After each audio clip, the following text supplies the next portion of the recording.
આમ આદમી પાર્ટી દ્વારા ભરૂચ શહેરમાં ફ્રૂટ અને શાકભાજીનું વેચાણ કરતા વેપારીઓને યોગ્ય જગ્યા ફાળવવા માટે કલેક્ટરને આવેદનપત્ર પાઠવવામાં આવ્યું હતું। ભરૂચ જિલ્લા કલેક્ટર કચેરી ખાતે આમ આદમી પાર્ટીના જિલ્લા પ્રમુખ પિયુષ પટેલ, ચિરાગસિંહ ગોહિલ સહિતના આગેવાનોએ એક આવેદનપત્ર પાઠવ્યું હતું, જેમાં જણાવ્યા અનુસાર ભરૂચ શહેરમાં વસતા અનેક સ્થાનિક ગરીબ અને મધ્યમ વર્ગીય પરિવારો પોતાની આજીવિકા માટે નાની મોટી લારી દ્વારા ફ્રૂટ અને શાકભાજી વેચાણનો વ્યવસાય કરી પોતાના પરિવારનું ગુજરાન ચલાવે છે।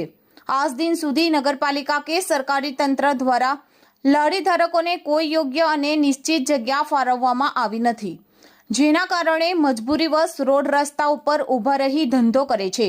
આવી પરિસ્થિતિમાં ટ્રાફિકના નામે વારંવાર પોલીસ દ્વારા તેઓની લારીઓ જપ્ત કરવામાં આવે છે, પોલીસ સ્ટેશન લઈ જઈ મૂકવામાં આવે છે।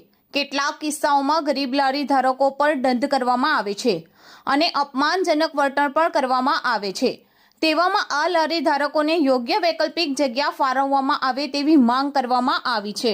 ભરૂચ વહીવટી તંત્ર દ્વારા જે પોતાની આજીવિકા જીવવા માટે જે નાના નાના લારી ગલ્લાવાળા છે, એ લોકો જે રોડ રસ્તા ઉપર ઊભા રહીને જે લારી ગલ્લા ચલાવે છે, આવા લોકોને વારંવાર દબાણના નામે એ લોકોની ઉપર અત્યાચારો કરવામાં આવી રહ્યા છે।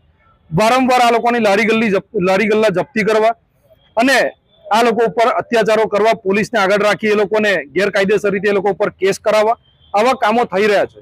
ત્યારે અગાઉ પણ વારંવાર રજૂઆતો કરવામાં આવી છે વહીવટી તંત્રને કે આ લોકોને એક યોગ્ય જગ્યાની ફાળવણી કરી આપવામાં આવે। અત્યારે હોસ્ટેલ ગ્રાઉન્ડ એક યોગ્ય જગ્યાની ફાળવણી કરવા માટે એક સાઈડની જગ્યા જો એ લોકો ફાળવણી કરી શકે, એની બાજુમાં એક બીજી ખુલ્લી જગ્યા પડી છે, ત્યાં આગળ ફાળવણી કરવામાં આવે। સેવાશ્રમ વિસ્તાર હોય, બાયપાસ હોય, શ્રવણ ચોકડી હોય કે જાડેશ્વર વિસ્તાર હોય, આ તમામ લારી ગલ્લા ધારકોને વારંવાર જે દબાણના નામે જે હટાવવામાં આવે છે, ત્યારે આજરોજ આમ આદમી પાર્ટીની ટીમ દ્વારા આ લોકોના સમર્થનની અંદર અમે ભરૂચ કલેક્ટર સાહેબને આવેદનપત્ર પાઠવવા માટે આવ્યા છે। અમે આશા રાખીએ છીએ કે જલ્દીથી જલ્દી આ લોકોને એક યોગ્ય જગ્યાની ફાળવણી કરી આપવામાં આવે। પરંતુ અહીંયા વાત એ છે કે આજે કોઠિયા ગામના પણ અમુક લોકો, એમના સરપંચ ને ડેપ્યુટી સરપંચ પણ અમારી સાથે અહીંયા આગળ આવ્યા છે। કોઠિયા ગામની અંદર એક બાજુ ગેરકાયદેસર પવન ચક્કી ઊભી કરી દેવાઈ છે, જેની લેખિતમાં રજૂઆતો કરી છે, છતાં પણ આજ દિન સુધી એની ઉપર કાર્યવાહી નથી થતી। આ તંત્ર, આ સરકારની અંદર તંત્ર બે પ્રકારના કામ કરે છે। રૂપિયાવાળા માટે કોઈ પણ પ્રકારનો કાયદો કાનૂન લાગુ નથી પડતો, પરંતુ જે ગરીબ પરિવાર છે, જે લોકોના બાળકોનું જ્યારે આજે ભવિષ્ય અંધકાર તરફ જઈ રહ્યું છે, એવા પરિવારોને તાત્કાલિકના ધોરણે કાર્યવાહી કરી એ લોકોની રોજીરોટી છીનવી લેવાનું કાવતરું ચાલી રહ્યું છે। ત્યારે અમે ભરૂચ વહીવટી તંત્ર પાસે એક આશા રાખીએ છીએ કે આની ઉપર યોગ્ય પગલાં લેવાય અને આ લોકોને જલ્દીથી જલ્દી યોગ્ય જગ્યાની ફાળવણી કરી આપવામાં આવે।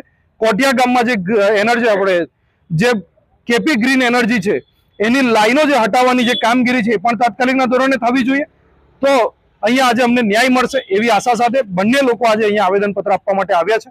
અસ્તુ, ભારત માતા કી જય।